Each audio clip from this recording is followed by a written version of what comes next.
కర్నూలు జిల్లాలో జరిగిన ఘోర బస్సు ప్రమాదం ఆంధ్రప్రదేశ్ రాష్ట్రాన్ని కన్నీటిలో ముంచేసింది.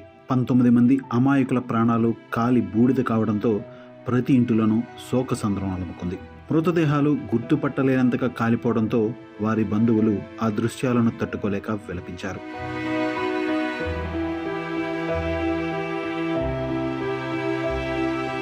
DNA పరీక్షల అనంతరం నిన్న రాత్రి ముద్దగా మారిన ఆ మృతదేహాలను బంధువులకు అప్పగించగా ఆ గ్రామాలన్నీ వేదనతో నిండిపోయాయి.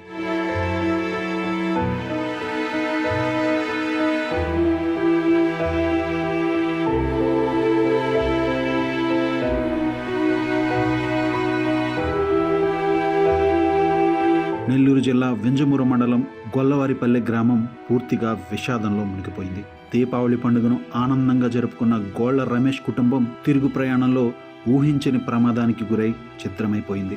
రమేష్, ఆయన భార్య అనూష, పిల్లలు మన్విత, యశ్వంత్ నలుగురు ఒకే ప్రమాదంలో ప్రాణాలు కోల్పోవడం గ్రామాన్ని శోకసంద్రంలో ముంచేశాయి.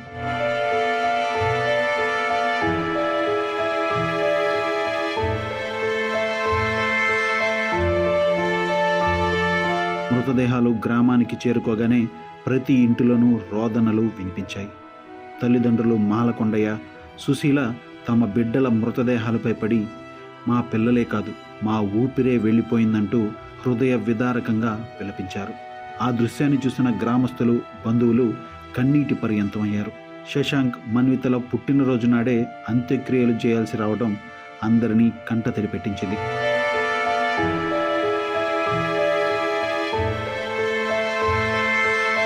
పూలతో అలంకరించిన 4 పార్థివ దేహాలను ట్రాక్టర్లో తీసుకువెళ్లి స్వగ్రామంలోని శ్మశాన వాటికలో అంత్యక్రియలు నిర్వహించారు.